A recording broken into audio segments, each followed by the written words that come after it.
I just thought of something incredible.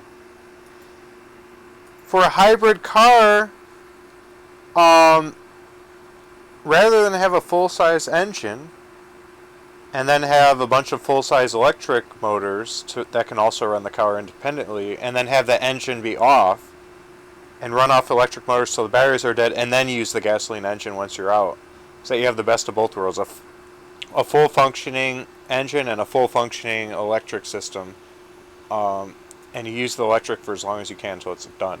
And then you have gas, and you can drive indefinitely on gas station visits and not have to worry about Tesla power charging stations or anything like that. So you'd use home power that slowly charged from your house to charge your batteries for as long as it took, and then on a longer road trip you'd eventually switch to gas.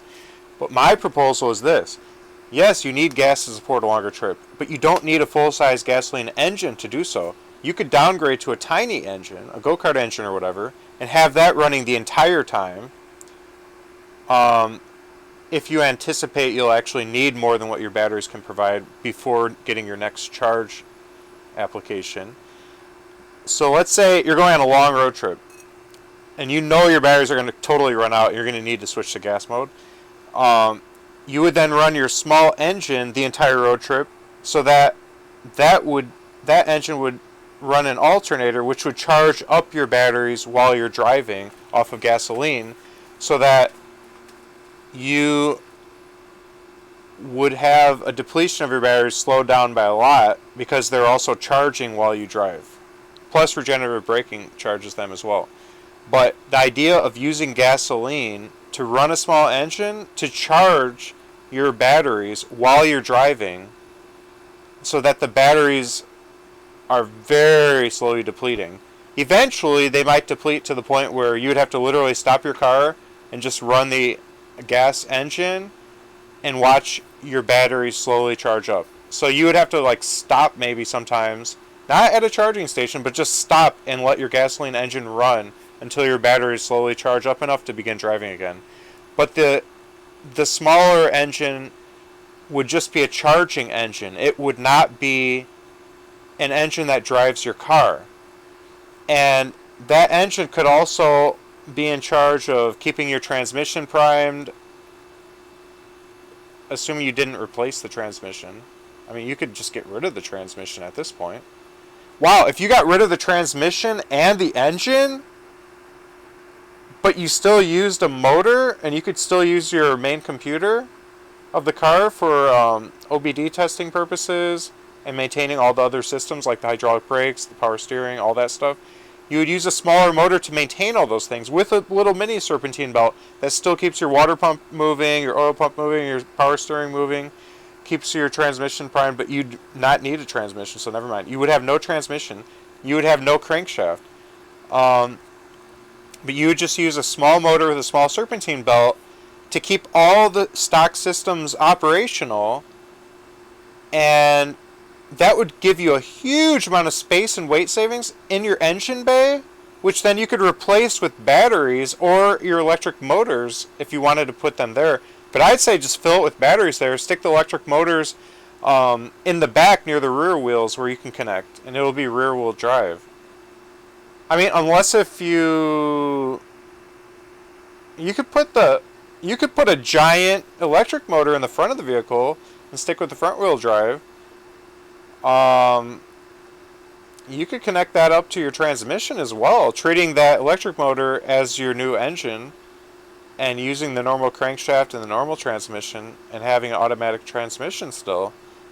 Just replacing your main engine, though, with an electric engine.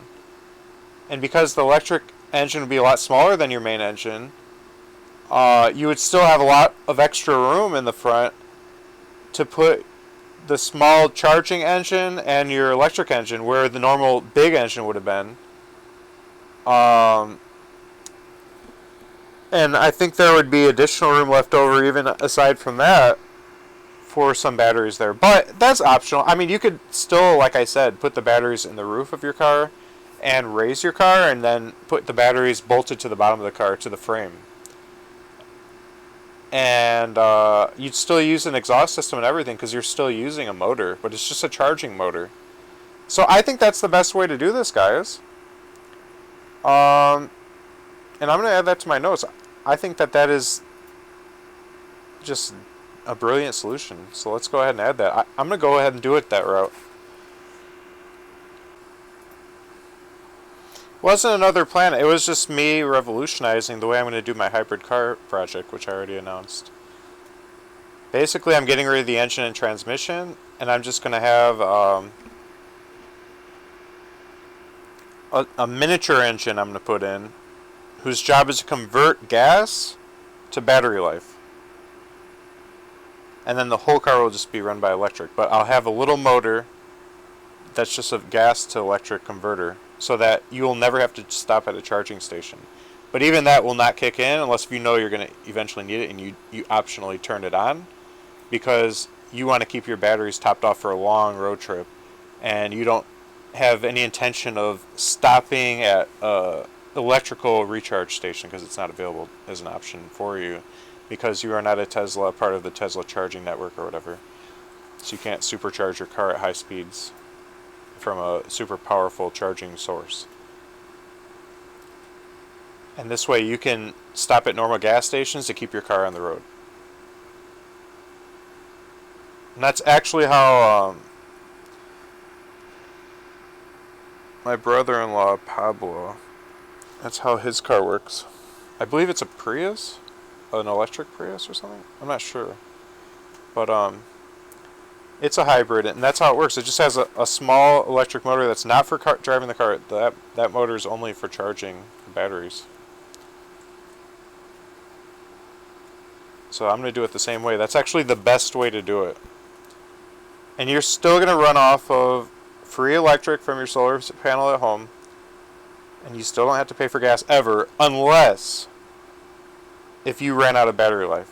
Now, cars like that usually have smaller batteries, and you buy more gas, and you just run that engine all the time to keep the batteries charged up. That part I don't like. I would want all the batteries. So I'd have 250 miles of battery life. Very rarely would I even use the gas engine. It would just turn on if I know I'm going to need it for a long road trip to keep the batteries topped off. If I know that it's not going to be needed, I would just charge the car at home for free. Or anywhere I can get it plugged into an outlet. So I would only use the gas so I can charge while driving, if I know I'm not going to have access to be able to plug it in somewhere during a long road trip. So that'd be the backup plan. So I don't need the big ass engine. I'm going to sell the engine and the transmission. Okay, where was I?